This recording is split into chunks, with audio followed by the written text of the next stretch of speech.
नमस्कार दोस्तों, एक बार फिर से आपका हार्दिक स्वागत है हमारे YouTube चैनल दुनिया सपनों की। और दोस्तों, आज हम बात करने वाले हैं एक गरीब और गौतम बुद्ध की कहानी। हमेशा दुखी रहने वाले लोग ये कहानी जरूर सुने। इस कहानी से आपको बहुत कुछ सीखने को मिलेगा। जैसा कि आपने सुना होगा, जो पानी गतिशील होता है वही स्वच्छ और काम के लायक होता है, और जो पानी रुका हुआ होता है वो कीचड़ बन जाता है। इसलिए हमेशा गतिशील रहें। इसी बात को समझाने के लिए आज हम आपको एक कहानी सुनाने जा रहे हैं। एक बार गौतम बुद्ध गांव में धर्म सभा को संबोधित कर रहे थे। लोग उनके पास जाते और अपनी परेशानियों का हल लेकर खुशी खुशी वापस आते। उसी गांव में सड़क के किनारे गरीब व्यक्ति बैठा रहता और धर्म सभा में जाने वाले व्यक्तियों को ध्यान से देखता रहता। उसे ये देखकर आश्चर्य होता कि जब लोग अंदर जाते हैं बहुत दुखी मन से जाते हैं, लेकिन जब वहां से वापस आते हैं तो बहुत खुश होकर वापस लौटते हैं। और वो गरीब व्यक्ति ये चीज देखकर बहुत आश्चर्यचकित हुआ और उसने सोचा, क्यों ना मैं भी अपनी समस्या को बुद्ध के सामने रखूं। मन में ये विचार लेकर वो महात्मा बुद्ध के पास पहुंचा। वहां जाकर उसने देखा लोग पंक्ति में खड़े होकर लोग अपनी समस्या बता रहे हैं और बुद्ध सबकी बातें सुनकर उनकी समस्या का हल बता रहे थे।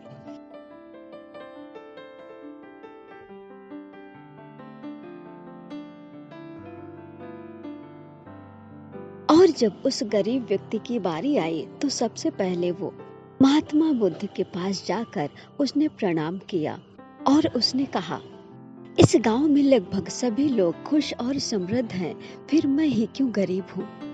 इस पर महात्मा बुद्ध मुस्कुराते हुए बोले, तुम आज तक निधन और गरीब इसलिए हो क्योंकि तुमने आज तक दूसरों को कुछ नहीं दिया।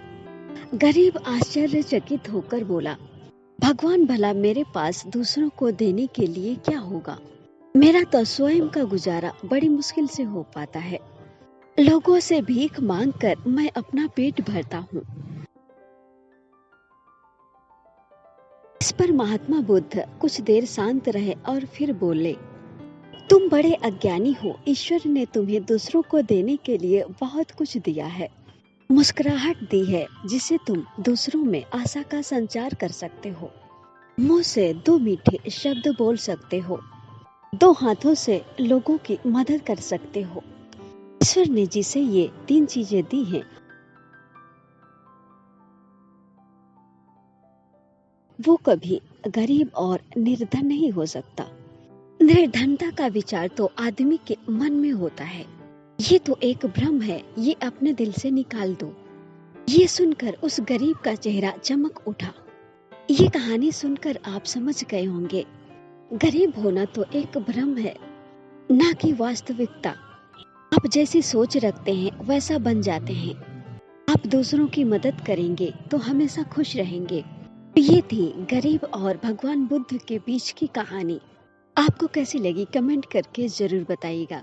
तो फ्रेंड्स, आई होप ये कहानी आपको पसंद आई होगी। अगर पसंद आई तो प्लीज वीडियो को लाइक कीजिए, शेयर कीजिए। साथ ही चैनल पे पहली बार आए हैं तो प्लीज चैनल को सब्सक्राइब भी कर लीजिए। नमस्कार दोस्तों।